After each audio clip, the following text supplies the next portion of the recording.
students, we're going to answer again another sample from our previous topic.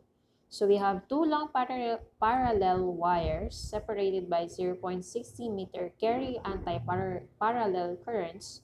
So the currents are physically parallel but in opposite direction. So we have 7.0 ampere each. So what is the resulting field along the line between the wires and 0.40 m from the lower wire? So, first one, hanapin muna natin yung ating value for our B1 since dalawa yung direction ng ating magnetic field. So, we're going to write first our given. So, we have 7.0 ampere.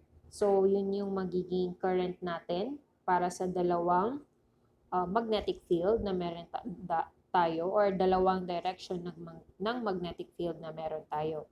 So we have 0.60 meter from the right part, yung pinakaunang magnetic line or magnetic field na hanapan natin, and 0.40 meter.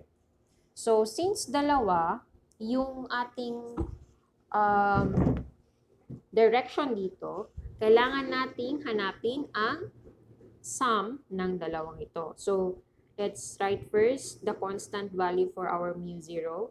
So, correction again, yung ating unit pala dito, from the previous video, wala tayong meter na nalagay.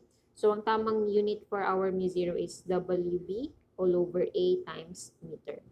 So, okay. So, hanapin muna natin yung summation ng dalawang 0.60 m or 16 meter and 0.40 meter. So, we're going to subtract this one.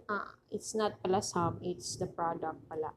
So, 0.60 minus 0.40 is equals to 0.20 m. So, yun yung gagamitin natin for our first value, which is the B1. So, let's find the B1 having the formula. So, we still have the same formula, pero kailangan lang natin ng B1, ilagay natin yung B1 para alam natin kung anong direction ang nasa-solve natin na una. So, we have B1. So, substitute all the values. We have mu0. We have 4 pi times 10 to the power of negative 7. And multiply it with our current, which is this is 7.0 ampere.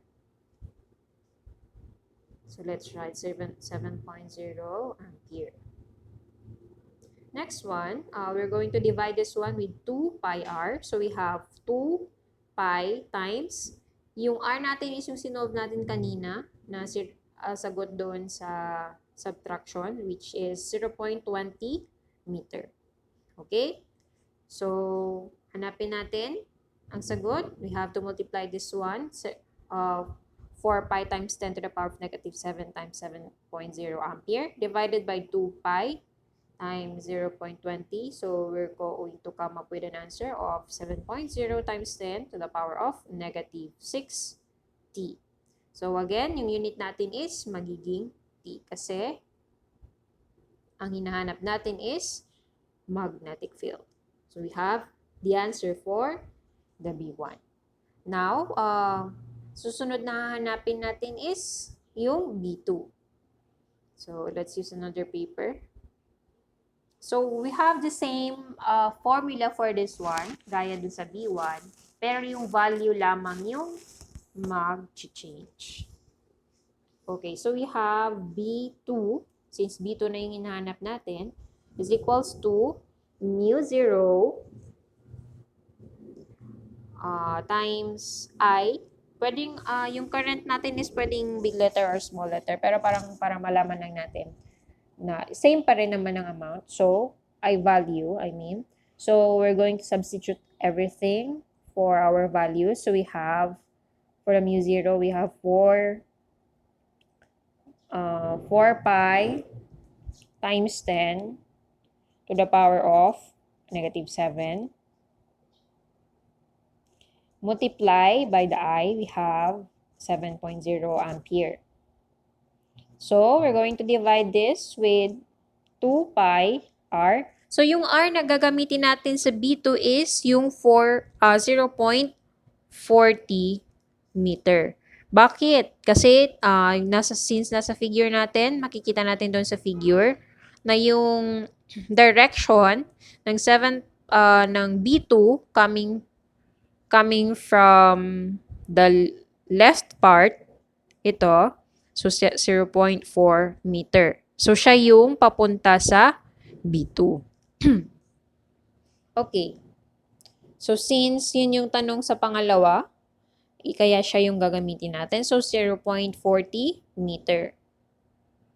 Now, let's multiply everything and divide. So we're going to come up with an answer of 3.5 times 10 to the power of negative 6t.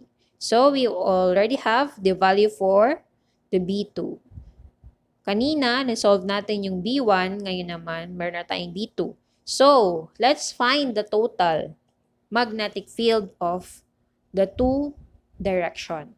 So, for finding the total magnetic field, we're just going to add B1 and the B2. So, total magnetic field is equals to B1 plus B2. Okay, so let's substitute all the values that we have from our answers. So, sa ating B1, we have 7.0 times 10 to the power of negative 6t, and plus our B2, which is 3.5 times 10 to the power of negative 6t. So, we're going to come up with an answer of 10 adding this one, so we have 10.5 times 10 to the power of negative 6, and we have T for our unit. So the total magnetic field, which is T subscript of B, is equals to 10.5 times 10 to the power of negative 60. So, para hindi kayo malito, magkaroon tayo ng division para malaman natin kung anong unahin natin. So, we have A, we have B for this one, and we have letter C for finding the total magnetic field. Okay, so wag nating kakalimutan yung mga units natin in solving para hindi tayo magkaroon ng mali.